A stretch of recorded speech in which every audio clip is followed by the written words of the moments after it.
I think it has an answer in two spaces.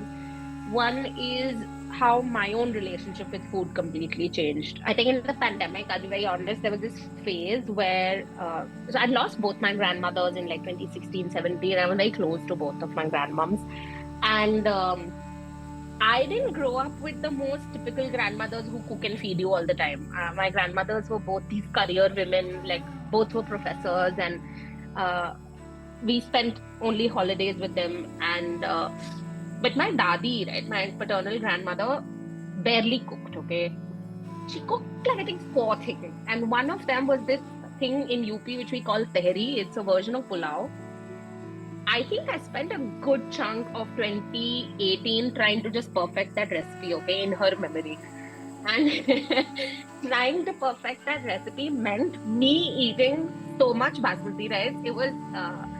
It's, I can laugh about it now because I don't associate any more shame with that. But at that point in time, you couldn't take that food away from me. Like I was eating every emotion I ever felt. I think it had a lot to do with how I felt about my career at some point of time, especially after I left Oberoi Hotels, which was that, oh, maybe I don't have the chops to make it as a chef. So I spent a large chunk of 16 to 19, 2016 to 19, just trying to prove to myself that I can still cook really well. And I did that at home. So who ate that food? I ate that food.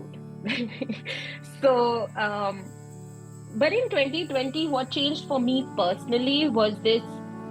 Um, I've always been a good at compartmentalizing, and I finally brought that same skill into my own head and in my own life. I'd always used it for other people and my relationships. I just one fine day convinced myself that food is fuel and food is a source of energy, and treat it like that. It's okay. Over 2020 to 2022 mid, yeah, I was in this zone where everything was, okay, this is all I eat. This is all I eat all the time. And at no point in time was I restricted. It was just I just started really enjoying this way of life because it made me feel so good. So that's how it changed for me.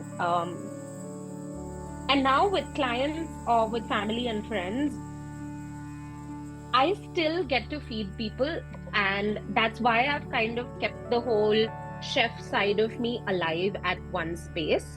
Uh, but I've realized that I don't have that dissonance anymore. There is no dissonance in my mind of the fact that this is wholesome, delicious, nutritious, and this is junk. Like that bridge, that concept has completely melted away, and that's something I work so actively on with clients as well, which is to say that if you're craving chocolate, you eat that chocolate instead of saying, okay, I'll drink some water, so maybe I won't feel hungry. Okay, I'll eat a salad, so then maybe I won't feel hungry.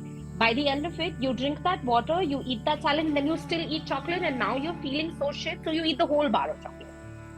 Um, so just trying to help people disassociate guilt and shame from food, uh, and to try and get them in touch with just intuition.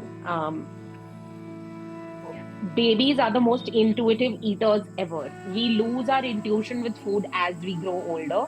And I think we have a lot to learn from some of the more new age parenting styles, which is to let your kids eat. Like so many of us, especially I think Indians or people in the subcontinent in general, um, our families' relationships with austerity are very unique. You're told not to waste anything that comes to your plate, even if it means you can't breathe after that. Because we come from those mindsets, because our families and our previous generations have been through some amount of either poverty or famine. And I'm not even talking like 10 generations ago. I'm literally talking two and a half generations ago.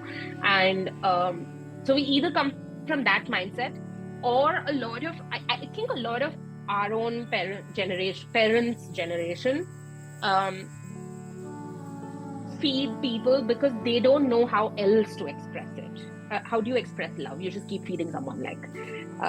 So yeah, that's kind of how this has been going.